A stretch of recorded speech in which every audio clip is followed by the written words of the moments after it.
Hey friend, in this episode I talk about I talk about more than one, but I talk about a beautiful passage from the Bible. This episode is filled with Bible verses and it's just filled with reminders of who God is. And I end the episode talking about one thing that you can do while you are waiting for and or hoping for healing from a chronic illness or chronic fatigue or whatever you're struggling with. I also wanted to tell you that I am kind of surprised to say this, but I created a Facebook group for all of us to hang out. And I say I'm surprised because I have not always been a lover of Facebook. I've been off of it, on again, off again. I came to the conclusion that Facebook has its flaws, but I have found some wonderful groups, and so I created this Facebook group for you guys. You can go to www.facebook.com/group/her holistic healing. The group is called Christian Health and Healing Sisterhood. I created the group because I wanted to share health tips with you. I wanted it to be a place where you can drop prayer requests, where we can grow together, we can learn together. I feel like in the church, we don't do a very good job of loving each other, especially if we have differences of opinion or we get hurt. And I'm totally guilty of this too.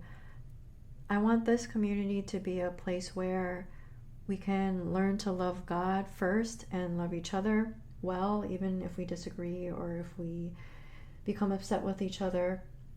So I want it to be a safe space for you all. And I also want it to be a place where we can network, where we can support each other in our businesses or whatever we're working on. Like I said, I'm part of some great groups and great communities online, and I feel like it would be an honor if I created this group and you joined and you met some great sisters, you learned some health tips, and you made some great connections. So go find a community on Facebook. You can go to facebook.com/group/her holistic healing. The name of the group is Christian Health and Healing Sisterhood, and I will see you guys in there.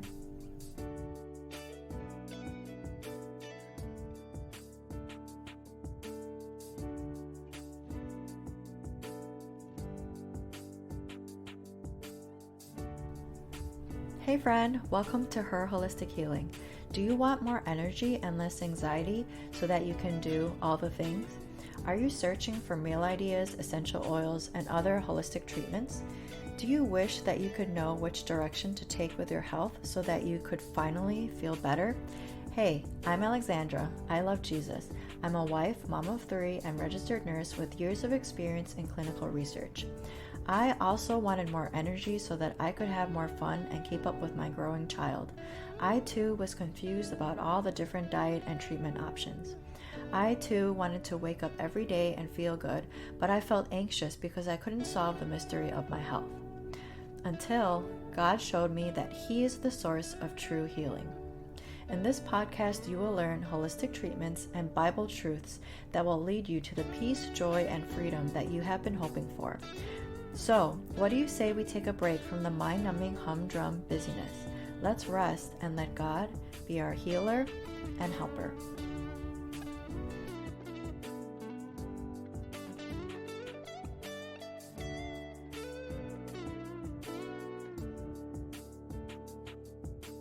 I'm often fascinated with people that are great at art and crafting and things like that because I am not a good artist. I'm not good at drawing. I'm not good at crafting. I love art and all those types of things, but when I was in school, art class was one of my least favorite subjects. So I think it's cool that God blessed me with a very artistic husband. He's just a great cook. He's great at building. And as my kids grow older, my oldest is 10 and my youngest is 4, I can really see how God has gifted them in the areas of art. They're just really good at drawing, and my son, he likes to build things with blocks, and he just builds these elaborate cities, and it's just really cool to see. So this past Mother's Day, I sat them down and I said, this is what I want for Mother's Day. I want you guys to draw me a picture. I asked them to draw me a picture of the creature that's described in Job 41. In Job 41, God is talking about the Leviathan, this creature that was obviously created by him. And I'm going to read to you this passage because I just think it's so poetic and beautiful. And as I read this passage, I want you to think about what this creature looks like and how you would feel if you came across this creature. So this is Job chapter 41, starting in verse 1. Can you draw out Leviathan with a fish hook, or press down his tongue with a cord? Can you put a rope in his nose, or pierce his jaw with a hook? Will he make many pleas to you? Will he speak to you soft words? Will he make a covenant with you to take him for your servant forever? Will you play with him as with a bird, or will you put him on a leash for your girls? Will traders bargain over him? Will they divide him up among the merchants? Can you fill his skin with harpoons, or his head with fishing spears? Lay your hands on him. Remember the battle. You will not do it again. Behold, the hope of a man is false. He is laid low even at the sight of him. No one is so fierce that he dares to stir him up. Who then is he who can stand before me? Who has first given to me that I should repay him? Whatever is under the whole heaven is mine.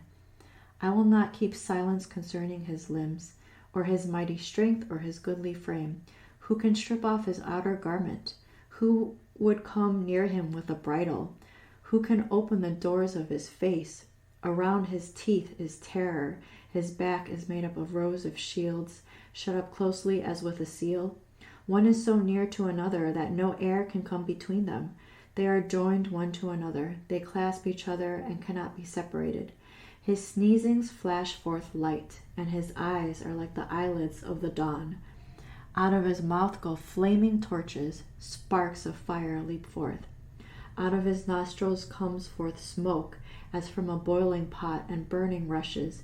His breath kindles coals, and a flame comes forth from his mouth.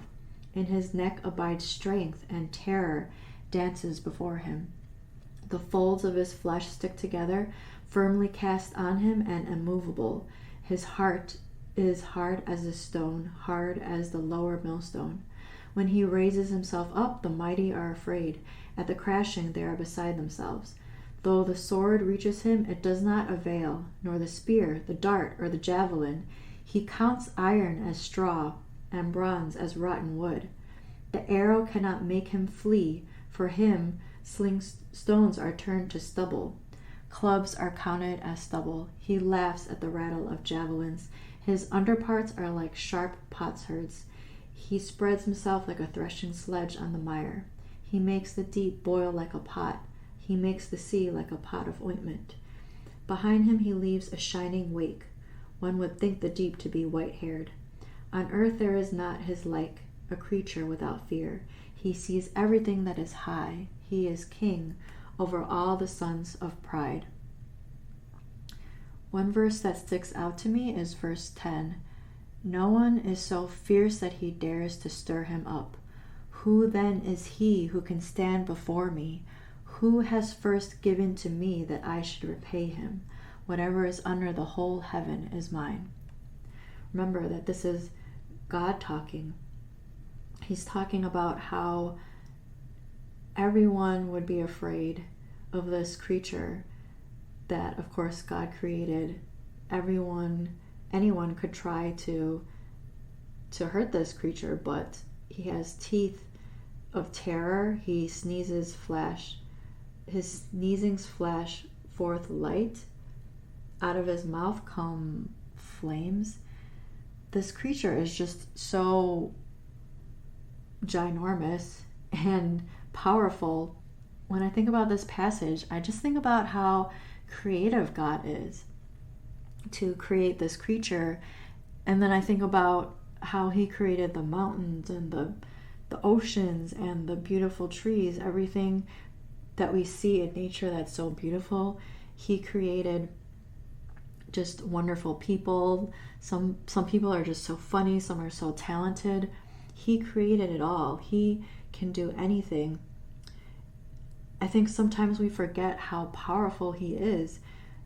A lot of times we don't realize who he is. We don't realize who we serve. In Daniel 3:26 it says, we serve El Elyon, the Most High God. Genesis 16:13 says, God is El Rai, the God who sees me. Go back to episode 8 where I talk about Hagar, this used and abused servant. At the end of the passage, Hagar expresses that she saw the God who saw her. God found her and wanted to be there for her in her wilderness. Psalm 43:4, we serve El Simchath Gili, God my exceeding joy.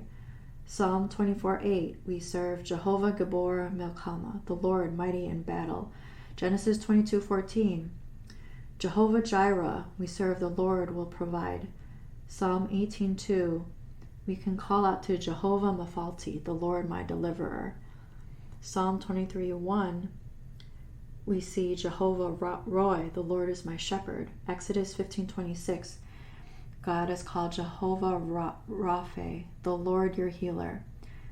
Isaiah 9:6 says, Sar Shalom, Prince of Peace. Isaiah 42:6, Or Goyim, light for the nations. Isaiah 9:6, Pele Yotz, wonderful counselor. These are just some of the names of God. When I was younger, when I didn't want to deal with things, I would often numb out watching TV or sleeping. That was my form of numbing out. As I got older and I got busier, I would be busy with school and or work or both. I would always want to tackle the next thing on my to-do list. I'm the type of person that can work and work and work till I finally realize that I'm hungry or that my body is hurting. I just like to get things done, and I like to go from one thing to another. I like to achieve a goal and then I think of something else. What can I do next? That's kind of the way that I've been living my life for many years. This way of living, God has been showing me that this way of living can make me sick. Like I said, sometimes I forget to eat or I just don't want to stop to eat. My body and my mind is stressed out. It shows up in my skin and I get brain fog and I get really fatigued. It's even harder when we have kids, right? Because someone always needs us. It's just difficult to find those pockets of the day where you can just rest. But even as I say that I realize that I can find periods of rest, and I feel like God has changed my schedule to the point where I can rest, but the question becomes, will I rest? So I have your action step for today. For today, I want you to find a spot in your house or somewhere, on your porch, in a closet, go in the bathroom if you have to. I want you to sit or stand for at least 5 minutes without your phone, without technology. And I want you to think about God. Think about the passage I just read to you, or think about something that you love about God. Think about how He is your Prince of Peace. He is your healer. He is your shepherd. He is your exceeding joy. He is the Most High God. In Philippians 4:8-9, it says this, Finally, brothers, whatever is true, whatever is honorable, whatever is just, whatever is pure, whatever is lovely, whatever is commendable, if there is any excellence, if there is anything worthy of praise, think about these things. What you have learned and received and heard and seen in me, practice these things, and the God of peace will be with you. Paul is telling us to think about whatever is true, honorable, just, pure, lovely, commendable, excellent. God is all of these things. So like I said, I want you to find a spot where you can just sit or stand for a little bit and think about God. Think about the passage that I read to you, or think about what he means to you or what he's done for you. After about a minute or so, just sit in silence or let the Holy Spirit lead you, whatever you feel like doing. At this point, you may want to thank God for all the blessings that he's given to you in your life. You might want to praise him. You might want to cry out to him and tell him that you're hurting, that you need help with your health. Maybe you're in pain or you need more guidance. You can ask him for direction. You can ask him for healing. You can ask him anything that you want. This is not true across the board, but I know for me, when I'm struggling with my health, a lot of times it's because I'm not taking that time to rest. I'm not taking that time to go to God. And maybe that's just what you need. The world will tell you that you need this remedy, that you need that remedy, that you need this medication, that you need to do this, that this food is the silver bullet, the magical pill that will cure your fatigue or your chronic illness. If you draw near to God, he will draw near to you. So maybe when you draw near to him and you ask him for wisdom, he'll give you wisdom on how to improve your health. Maybe he'll heal you right on the spot. Maybe he won't. But the point is, let's spend time with El Elyon, the Most High God. Let's let God be our exceeding joy, our Prince of Peace, our healer. Let's just sit with him for at least a little while. Let him comfort you and let him be with you. Let him walk with you with whatever you're struggling with. Draw near to God and he will draw near to you. As it says in Philippians 4, I pray that the God of peace would be with you.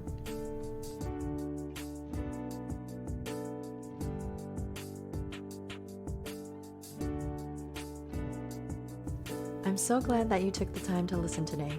If you like what you heard, will you leave me a 5-star review on Apple Podcasts so that this show can reach more people? And if you want to connect with me, go to herholistichealing.com.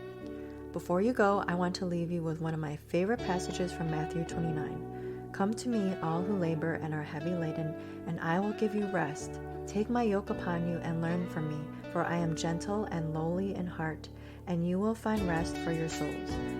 For you, it's easy and my burden is light.